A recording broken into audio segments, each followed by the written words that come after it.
Chapter 10 हार्दिक स्वागत। जैसे जैसे वे आगे बढ़ते गए, दिन हल्का और गर्म होता गया।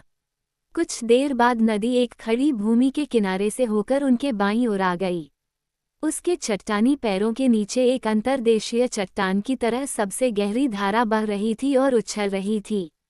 अचानक चट्टान गिर गई, किनारे डूब गए, पेड़ खत्म हो गए। फिर बिल्बो ने एक दृश्य देखा। उसके चारों ओर जमीनें फैली हुई थीं, नदी के पानी से भरी हुई जो टूटकर सैकड़ों घुमावदार रास्तों में भटकती थी या दलदलों और तालाबों में रुक जाती थी, जो हर तरफ द्वीपों से भरे होते थे, लेकिन फिर भी बीच से एक तेज पानी लगातार बहता रहता था। और दूर फटे हुए बादल में उसका काला सिर, वहां पर्वत दिखाई दे रहा था। उत्तर पूर्व में उसके सबसे नज़दीकी पड़ोसी और उसे जोड़ने वाली उखड़ी हुई जमीन दिखाई नहीं दे रही थी। वह अकेला उठा और दलदल के पार जंगल की ओर देखा। अकेला पर्वत। बिल्बो इसे देखने के लिए दूर दूर से और कई रोमांचों से गुजर कर आया था, और अब उसे इसका रूप बिल्कुल भी पसंद नहीं आया। जब वह राफ्टमैन की बातें सुन रहा था और उनके द्वारा दी गई जानकारी के टुकड़ों को जोड़ रहा था, तो उसे जल्द ही एहसास हुआ कि वह बहुत भाग्यशाली था कि उसे ये सब देखने का मौका मिला, भले ही वह इतनी दूर से ही क्यों न हो। हालांकि उसकी कैद बहुत ही नीरस थी और उसकी स्थिति भी बहुत ही अप्रिय थी। उसके नीचे रहने वाले बेचारे बौनों की तो बात ही छोड़िए, फिर भी वह जितना अनुमान लगा रहा था, उससे कहीं अधिक भाग्यशाली था।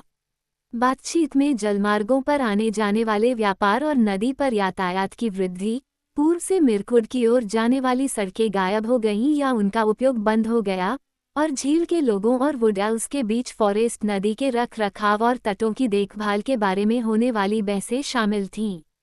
उन दिनों से जब बौने पहाड़ पर रहते थे, तब से वे भूमि बहुत बदल गई थी, जिन दिनों को अब ज़्यादातर लोग केवल एक बहुत ही अस्पष्ट परंपरा के रूप में याद करते हैं। हाल के वर्षों में भी वे बदल गए थे। वर्षों बीत गए थे, और गैंडाल्फ को उनके बारे में जो आखिरी खबर मिली थी, उसके बाद से भयंकर बाढ़ और बारिश ने पूर्व की ओर बहने वाले पानी को बढ़ा दिया था, और एक या दो भूकंप आए थे जिनके लिए कुछ लोग ड्रैगन को मुख्य रूप से एक शाप और पहाड़ की दिशा में एक अशुभ इशारे के साथ संकेत देने के लिए जिम्मेदार ठहराते थे।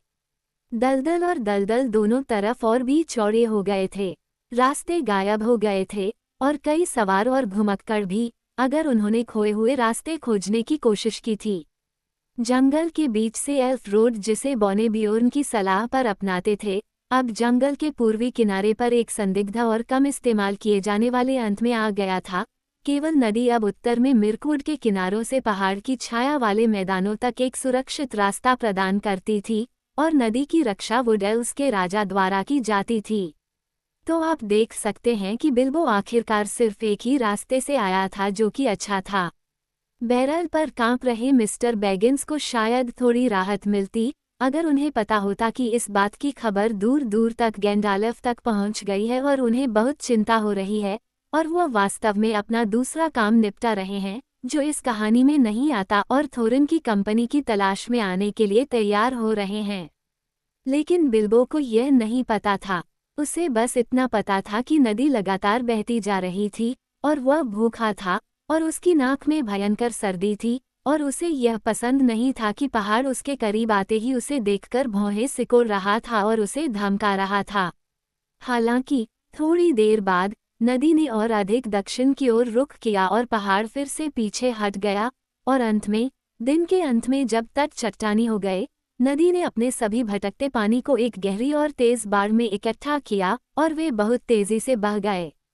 सूरज डूब चुका था जब एक और बार पूर्व की ओर मुड़ते हुए वन नदी लॉन्ग लेक में जा गिरी। वहां उसका मुंह चौड़ा था, जिसके दोनों ओर पत्थरीली चट्टान जैसे द्वार थे जिनके तल पर लकड़ी के तख्त लगे हुए थे। Long lake. बिल्बो ने कभी नहीं सोचा था कि समुद्र के अलावा कोई पानी इतना बड़ा दिख सकता है। यह इतना चौड़ा था कि विपरीत किनारे छोटे और दूर दिखते थे, लेकिन यह इतना लंबा था कि इसका उत्तरी छोर, जो पहाड़ की ओर इशारा करता था, बिल्कुल भी दिखाई नहीं देता था। बिल्बो को केवल नक्शे से ही पता था कि वहां दूर, जहां वेन के तारे पहले से ही टिमटिमा रहे थे, रनिंग नदी डेल से झील में उतरी और फॉरेस्ट नदी के गहरे पानी से भर जाने से वह जगह बन गई जो कभी एक बड़ी गहरी चट्टानी घाटी रही होगी। दक्षिणी छोर पर दुगुना पानी फिर से ऊंचे झरनों पर बह निकला और तेजी से अज्ञात भूमि की ओर भाग गया। शाम की शांत हवा में झरनों का शोर दूर से गर्जना की तरह सुना जा सकता था। फॉरेस्ट नदी के मुहाने से कुछ ही दूर पर वह अजीब शहर था जिसके बारे में उसने राजा के तहखानों में कल्पित बौनों से बात करते हुए सुना था। ये शहर किनारे पर नहीं बना था, हालांकि वहां कुछ झोपड़ियां और इमारतें थीं, बल्कि झील की सतह पर था, नदी के प्रवेश करने के भंवर से चट्टान के एक प्रांत द्वारा सुरक्षित जो एक शांत खाड़ी का निर्माण करता था। लकड़ी से बना एक बड़ा पुल उस जगह तक जाता था जहां जंगल के पेड़ों से बने विशाल ढेरों पर एक व्यस्त लकड़ी का शहर बना हुआ था। ये कल्पित बौनों का शहर नहीं बल्कि मनुष्यों का शहर था, जिन्होंने अभी भी दूर के ड्रैगन पहाड़ की छाया में यहाँ रहने का साहस किया था। वे अभी भी उस व्यापार पर फलते फूलते थे जो दक्षिण से महान नदी के ऊपर आता था और झरने के पार उनके शहर तक पहुंचाया जाता था। लेकिन पुराने दिनों में, जब उत्तर में डेल समृद्ध और समृद्ध था, वे धनी और शक्तिशाली थे, और पानी पर नावों के बेड़े थे, और कुछ सोने से भरे थे और कुछ कवच में योद्धाओं से भरे थे, और ऐसे युद्ध और कार्य हुए थे जो अब केवल एक किंवदंती बन गए हैं। जब सूखे में पानी डूब गया तो एक बड़े शहर के सड़ते हुए ढेर अभी भी तटों पर देखे जा सकते थे, लेकिन लोगों को ये सब बहुत कम याद था। हालांकि कुछ लोग अभी भी पहाड़ के बौने राजाओं, ड्यूरन की जाति के थोर और त्रेन, और ड्रैगन के आने और डेल के शासकों के पतन के पुराने गीत गाते थे। कुछ लोगों ने ये भी गाया कि थोर और त्रेन एक दिन वापस आएंगे और पहाड़ों के दरवाजों से नदियों में सोना बहेगा, और वह सारी जमीन नए गीतों और नई हंसी से भर जाएगी। लेकिन इस सुखद किंवदंती ने उनके दैनिक व्यवसाय को ज्यादा प्रभावित नहीं किया। जैसे ही बैरल की बेड़ा नजर आई, शहर के ढेरों से नावें निकल आईं और आवाजें बेड़ा चलाने वालों को पुकारने लगीं। फिर रस्सियां डाली गईं और पतवारें खींची गईं, और जल्द ही बेड़ा फॉरेस्ट नदी की धारा से बाहर खींच लिया गया और चट्टान के ऊंचे कंधे के चारों ओर से लेक टाउन की छोटी खाड़ी में ले जाया गया। वहां इसे बड़े पुल के किनारे की ओर वाले सिरे से कुछ ही दूरी पर बांध दिया गया। जल्द ही लोग दक्षिण से आए और कुछ पीपे ले गए, और अन्य को वे सामान से भर दिया जो वे नदी के ऊपर वुड एल्फ्स के घर ले जाने के लिए लाए थे। इस बीच बैरल को तैरते हुए छोड़ दिया गया जबकि बेड़ा के एल्फ्स और नाविक लेक टाउन में दावत के लिए चले गए। वे आश्चर्यचकित हो जाते यदि वे देख पाते कि उनके जाने के बाद और रात के अंधेरे के बाद किनारे पर क्या हुआ। सबसे पहले बिल्बो ने एक बैरल को काटा और किनारे पर धकेला और खोला। अंदर से कराहें आई और बाहर एक बहुत ही दुखी बौना रेंगता हुआ आया। उसकी घिसी हुई दाढ़ी में गीला भूसा था। वो इतना दर्द और अकड़न महसूस कर रहा था, इतना घायल था कि वह मुश्किल से खड़ा हो सकता था या उथले पानी में ठोकर खाकर किनारे पर कराहता हुआ पड़ा था। वह भूखा और जंगली दिख रहा था, जैसे एक कुत्ते को जंजीरों में बांधकर एक सप्ताह के लिए कैनल में छोड़ दिया गया हो। ये थोरिन था, लेकिन आप इसे केवल उसकी सुनहरी जंजीर और अब गंदे और फटे हुए आसमानी रंग के हुड के रंग और उसके धूमिल चांदी के लटकन से पहचान सकते थे। कुछ समय बाद ही वह हॉबिट के साथ विनम्र हुआ। अच्छा, तुम जीवित हो या मर गए हो? बिल्बो ने गुस्से से पूछा। शायद वह भूल गया था कि उसने बौनों से कम एक ज्यादा अच्छा खाना खाया था और अपने हाथों और पैरों का भी इस्तेमाल किया था। हवा की ज्यादा मात्रा की तो बात ही छोड़िए। क्या तुम अभी भी जेल में हो या आज़ाद हो? अगर तुम्हें खाना चाहिए और अगर तुम इस मूर्खतापूर्ण साहसिक कार्य को जारी रखना चाहते हो तो ये तुम्हारा है और मेरा नहीं, तो बेहतर होगा कि तुम अपनी बाहों को थपथपाओ और अपने पैरों को रगड़ो और जब तक मौका है दूसरों को बाहर निकालने में मेरी मदद करो। थोरिन ने निश्चित रूप से इसका अर्थ समझा, इसलिए कुछ और कराहने के बाद वह उठा और हॉबिट की यथासंभव मदद की। अंधेरे में ठंडे पानी में छटपटाते हुए उन्हें ये पता लगाना मुश्किल और बहुत ही बुरा काम था कि कौन सा बैरल सही है। बाहर खटखटाने और पुकारने पर केवल 6 बौने ही मिले जो जवाब दे सकते थे। इन्हें खोल दिया गया और किनारे पर पहुंचाया गया जहां वे बैठे या लेटे हुए बड़बड़ाते और कराहते रहे। वे इतने भीगे हुए और चोटिल और तंग थे कि वे अभी तक अपनी रिहाई को महसूस नहीं कर पा रहे थे या इसके लिए ठीक से आभारी नहीं हो पा रहे थे। ड्वालिन और बालिन 2 सबसे दुखी थे और उनसे मदद मांगना बेकार था। बिफुर और बोर कम थके हुए और सूखे थे, लेकिन वे लेट गए और कुछ नहीं किया। हालांकि फिली और किली, जो युवा थे, के लिए बोनों को भी छोटे छोटे पीपों में भरकर अच्छी तरह से पैक किया गया था।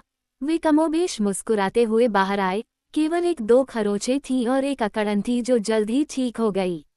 मुझे उम्मीद है कि मुझे फिर कभी सेब की गंध नहीं आएगी, फिली ने कहा। मेरा टब सेब से भरा हुआ था। जब आप मुश्किल से हिल पाते हैं और ठंड से और भूख से बीमार होते हैं, तो लगातार सेब की गंध महसूस करना पागलपन है। मैं अब दुनिया की कोई भी चीज़ खा सकता हूँ, घंटों तक, लेकिन एक सेब नहीं। फिली और किली की मदद से थोरिन और बिल्बो ने आखिरकार बाकी लोगों को खोज निकाला और उन्हें बाहर निकाला। बेचारा मोटा बॉम्बुर सो रहा था या बेहोश था। डोरी, अनोरी, ओरी, ओन और ग्लोइन पानी में डूबे हुए थे और आधे जिंदा लग रहे थे। उन सभी को एक एक करके उठाकर किनारे पर असहाय अवस्था में लिटाया जाना था। अच्छा, हम यहाँ हैं, थोरिन ने कहा, और मुझे लगता है कि हमें अपने भाग्य और मी बैगिंस का शुक्रिया अदा करना चाहिए। मुझे यकीन है कि उन्हें इसकी उम्मीद करने का अधिकार है, हालांकि मैं चाहता हूं कि वे एक ज्यादा आरामदायक यात्रा की व्यवस्था कर सकते थे। फिर भी एक बार फिर आपकी सेवा में, मी बैगिंस। इसमें कोई संदेह नहीं है कि जब हम खाना खाएंगे और ठीक हो जाएंगे, तो हम उचित रूप से आभारी महसूस करेंगे। इस बीच आगे क्या? मैं लेक टाउन का सुझाव देता हूँ, बिल्बो ने कहा। वहाँ और क्या है? बेशक, इसके अलावा और कुछ सुझाया नहीं जा सकता था, इसलिए थोरिन और फिली और किली और हॉबिट को छोड़कर किनारे पर बड़े पुल पर चले गए। पुल के शीर्ष पर पहरेदार थे, लेकिन वे बहुत सावधान निगरानी नहीं रख रहे थे, क्योंकि बहुत समय से इसकी कोई वास्तविक जरूरत नहीं थी। नदी टोल के बारे में कभी कभार होने वाले झगड़ों को छोड़कर वे वुड एल्व्स के दोस्त थे। अन्य लोग दूर थे, और शहर के कुछ युवा लोगों ने पहाड़ में किसी भी ड्रैगन के अस्तित्व पर खुलेआम संदेह किया और उन ग्रेबर्ड्स और गेमर्स पर हंसे जिन्होंने कहा कि उन्होंने अपने बचपन में उसे आकाश में उड़ते देखा था। ऐसा होने पर यह आश्चर्य की बात नहीं है कि पहरेदार अपनी झोपड़ी में आग जलाकर शराब पी रहे थे और हंस रहे थे, और बोनों के सामान खोलने या 4 स्काउट्स के कदमों की आवाज़ नहीं सुनी। जब थोरिन ओकेनशील्ड ने दरवाजे से अंदर कदम रखा तो उनका आश्चर्य बहुत बढ़ गया। तुम कौन हो और क्या चाहते हो? वे उछलकर खड़े हो गए और हथियार तलाशने लगे। थोरिन, थ्रेन का बेटा, थोरोर का बेटा, पहाड़ के नीचे का राजा, बोने ने ऊंची आवाज में कहा, और उसने अपने टन के कपड़ों और लटके हुए हुड के बावजूद उसे देखा। उसकी गर्दन और कमर पर सोना चमक रहा था, उसकी आंखें गहरी और गहरी थीं। मैं वापस आ गया हूँ। मैं तुम्हारे शहर के मालिक से मिलना चाहता हूँ। तभी वहाँ जबरदस्त उत्साह का माहौल बन गया। कुछ मूर्ख लोग झोपड़ी से बाहर भागे, मानो उन्हें उम्मीद थी कि रात में पहाड़ सुनहरा हो जाएगा और झील का सारा पानी तुरंत पीला हो जाएगा। गार्ड का कप्तान आगे आया।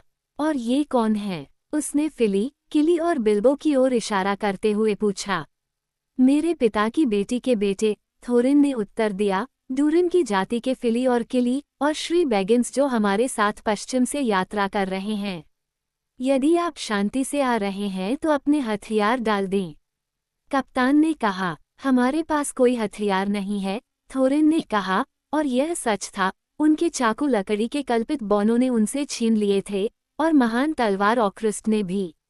बिल्बो के पास उसकी छोटी तलवार थी, जो हमेशा की तरह छिपी हुई थी, लेकिन उसने इस बारे में कुछ नहीं कहा।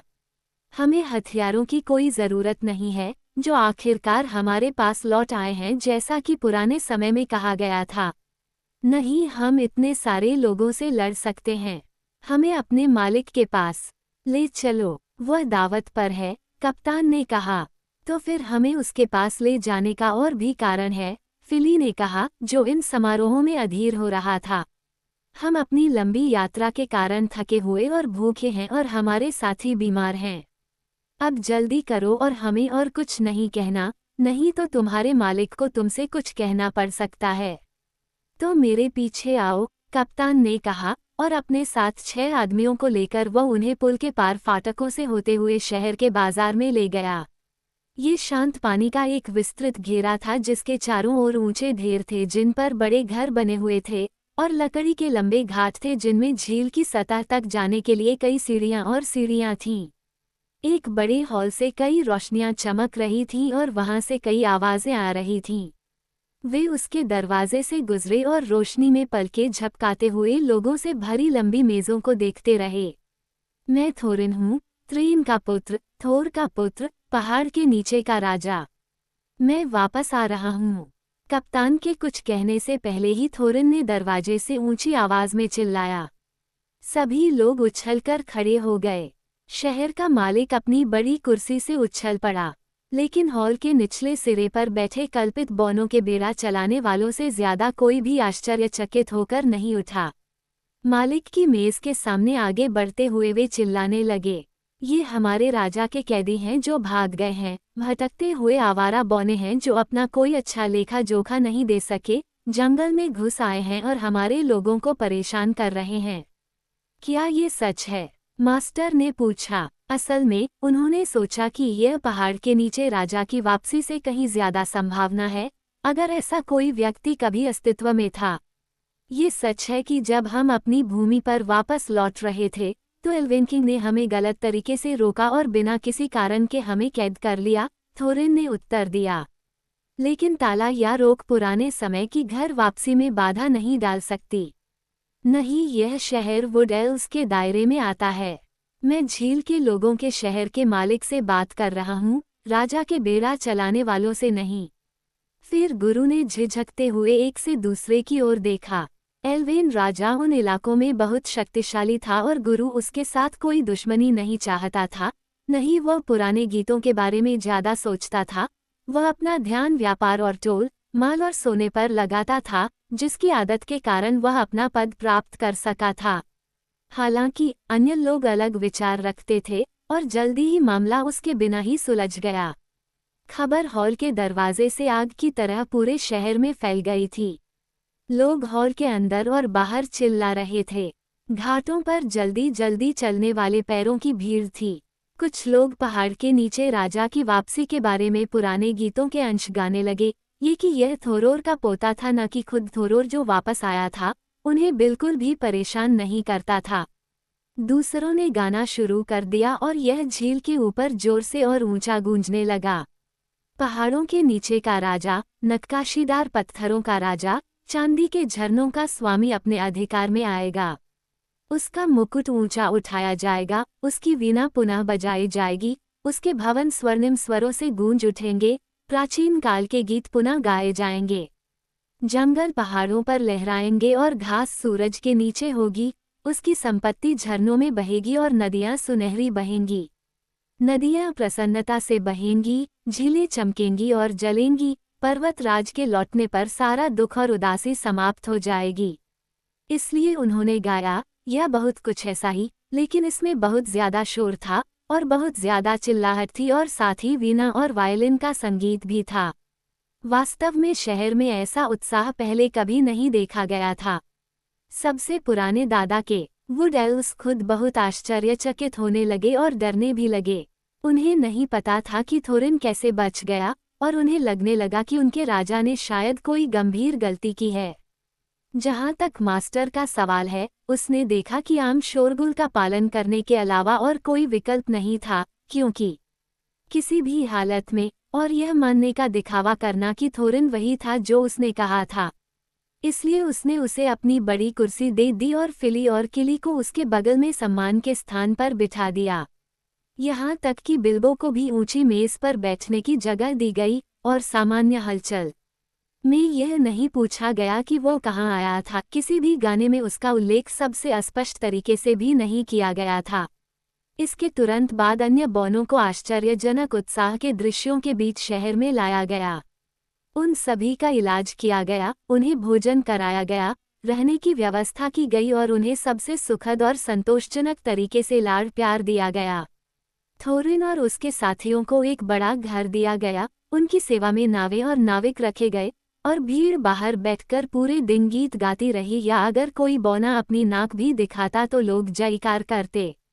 कुछ गीत पुराने थे, लेकिन उनमें से कुछ बिल्कुल नए थे और ड्रैगन की अचानक मृत्यु और नदी के नीचे लेक टाउन में आने वाले शानदार उपहारों के बारे में आत्मविश्वास से बात करते थे। ये मुख्य रूप से मास्टर द्वारा प्रेरित थे और वे बोनो को विशेष रूप से खुश नहीं करते थे, लेकिन इस बीच वे संतुष्ट थे और वे जल्दी ही फिर से मोटे और मजबूत हो गए। वास्तव में 1 सप्ताह के भीतर वे पूरी तरह से ठीक हो गए, अपने उचित रंगों के बढ़िया कपड़े पहने, दाढ़ी कंघी और छंटनी की और गर्व से भरे कदम उठाए। थोरिन ने देखा और चला जैसे कि उसका राज्य पहले ही वापस पा लिया गया हो और स्मोग छोटे छोटे टुकड़ों में कट गया हो। फिर, जैसा कि उसने कहा था, बोनो की छोटे हॉबिट के प्रति अच्छी भावना हर दिन मजबूत होती गई। अब कोई कराह या बड़बड़ाहट नहीं थी। उन्होंने उसके स्वास्थ्य के लिए शराब पी और उसकी पीठ थपथपाई और उन्होंने उसका खूब मजाक उड़ाया, जो ठीक ही था, क्योंकि वह विशेष रूप से खुश महसूस नहीं कर रहा था। वह माउंटेन की नज़र को नहीं भूला था, न ही ड्रैगन के बारे में सोचा था, और इसके अलावा उसे बहुत तेज सर्दी भी थी। 3 दिनों तक वह छींकता और खांसता रहा और वह बाहर नहीं जा सका, और उसके बाद भी दावतों में उसका भाषण थैंक यू वेरी बुच तक ही सीमित था। इस बीच वुड एल्व्स अपने माल के साथ फॉरेस्ट रिवर में वापस चले गए थे और राजा के महल में बहुत उत्साह था। मैंने कभी नहीं सुना कि गार्ड के प्रमुख और बटलर के साथ क्या हुआ।